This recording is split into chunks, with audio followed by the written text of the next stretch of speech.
History remembers its battles, clashing steel, roaring thunder, yet some victories are achieved not by might, but by the chilling embrace of death.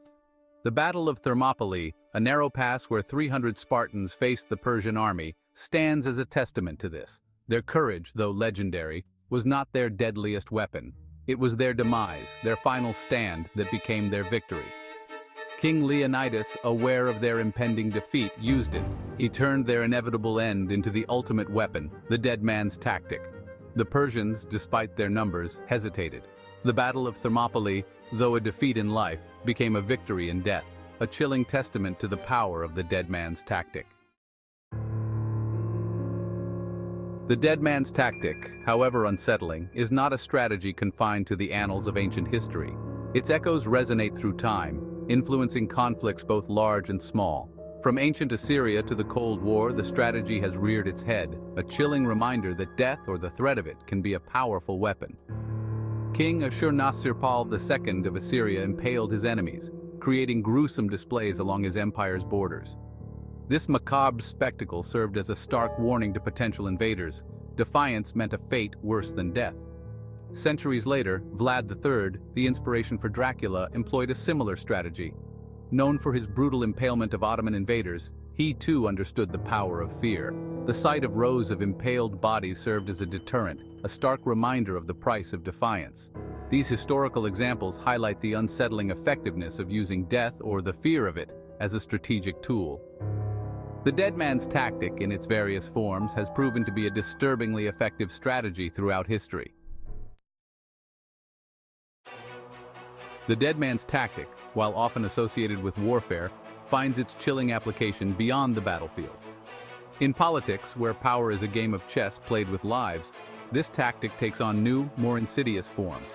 Ancient Rome provides a compelling example of the dead man's gambit in action. Consider Lucius Sergius Catilina, a Roman senator with a thirst for power. Catiline, fueled by ambition, conspired to overthrow the Roman Republic.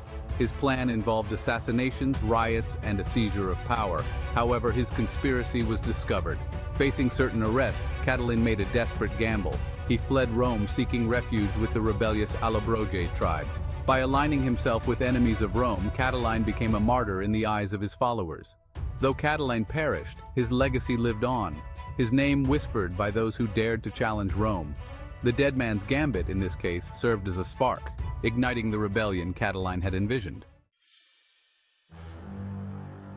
Fast forward through history, and we find the dead man's tactic employed within the opulent courts of Renaissance Italy. Niccolò Machiavelli, the infamous political theorist, understood this game better than most. His writings, particularly The Prince, offer chilling insights into the use of the dead man's tactic in its subtlest forms. Machiavelli recognized that fear was a more potent weapon than love. A ruler, he argued, must be willing to use any means necessary to maintain power, even if it meant resorting to deception or the calculated use of the dead man's hand. This hand was a metaphorical representation of the power that comes from embracing the image of a dangerous, unpredictable adversary.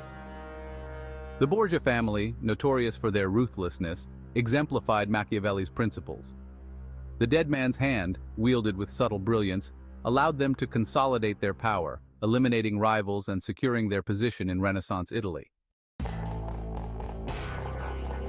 To understand the effectiveness of the dead man's tactic, we must delve into the darkest recesses of the human psyche. This tactic is a manipulation of fear, a calculated exploitation of our most basic instincts. It preys on our aversion to uncertainty, our innate fear of the unknown. When faced with an opponent who has nothing to lose, our rational minds falter. This hesitation, this moment of doubt, is the true victory of the dead man's tactic. It disrupts our decision-making, paralyzes our will, and tips the balance of power in favor of the seemingly weaker adversary. The dead man's tactic, while potent, is not without its risks. Employing this strategy is akin to dancing on a razor's edge. Success hinges on a delicate balance of fear, perception, and a degree of luck. Miscalculate, and the very weapon you wield can turn against you. One significant risk is misjudging your opponent's resolve. Instead of paralyzing your opponent, it might enrage them, pushing them to act rashly. History is replete with examples of the dead man's tactic backfiring, such as the Sicilian Vespers, a 1282 uprising against French rule in Sicily. The dead man's tactic requires a cold, calculating mind, an ability to accurately assess risk, and a keen understanding of your opponent's psychology. The 20th century, marked by the specter of nuclear annihilation, witnessed a terrifying evolution of the dead man's tactic nuclear brinkmanship. The United States and the Soviet Union, locked in an ideological struggle, played a deadly game of chicken, each side pushing the other closer to nuclear war. This strategy, dubbed mutually assured destruction, MAD, was the ultimate expression of the dead man's bluff. Both superpowers, armed with arsenals capable of obliterating the planet, understood that a nuclear first strike would result in retaliation, leading to mutual annihilation. The Cuban Missile Crisis of 1962 epitomized the potential consequences of nuclear brinkmanship.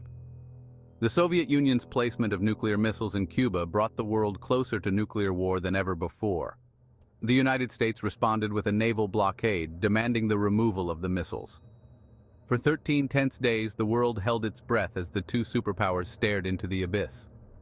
The Cold War, though ultimately concluding without nuclear war, serves as a chilling reminder of the potential consequences of the dead man's tactic on a global scale. The dead man's tactic is not merely confined to war and geopolitics. It finds its echo in the competitive world of business, where corporations and CEOs engage in high-stakes battles for market share and dominance. Consider Kirk Kerkorian, a billionaire known for his aggressive tactics in the casino and airline industries. In 1993, Kerkorian launched a hostile takeover bid for Chrysler Corporation. Kerkorian's bid, though financially sound, was viewed by many as reckless. However, Kerkorian understood the power of the dead man's gambit. By publicly announcing his bid, he put Chrysler in a difficult position. If they rejected his offer, they risked a costly legal battle. In the end, Chrysler agreed to a compromise, repurchasing a significant portion of Kerkorian's shares at a premium. Kerkorian walked away with a substantial profit, proving that even in the boardroom, the dead man's tactic can be a powerful tool. As technology advances, so does the dead man's tactic, taking on new forms. In the digital age, the dead man's tactic manifests in automated systems designed to unleash chaos in the event of an attack. These systems, often referred to as dead hand programs, are digital tripwires connected to critical infrastructure or weapons systems. In the event of an attack, these programs automatically trigger a pre-programmed response. The Stuxnet virus, discovered in 2010, provides a glimpse into the potential consequences of such systems. Stuxnet, a sophisticated computer worm, targeted Iran's nuclear program.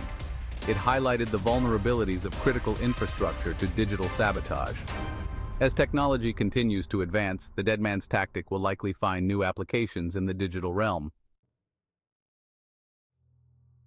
In an era defined by global interconnectedness and technological advancements, the dead man's tactic takes on renewed relevance. The rise of non-state actors, such as terrorist organizations, further complicates the equation.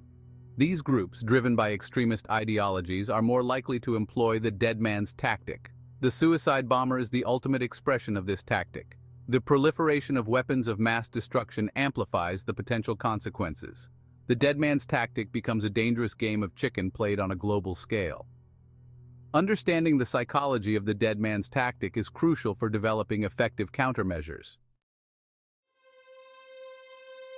The dead man's tactic has cast a long shadow over human affairs.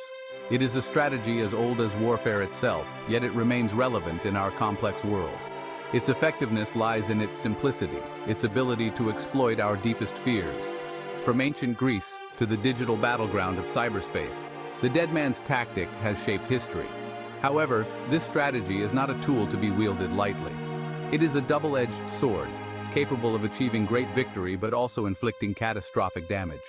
Understanding its power and its perils is essential, for it is in the shadow of this strategy that the future of humanity may well be decided.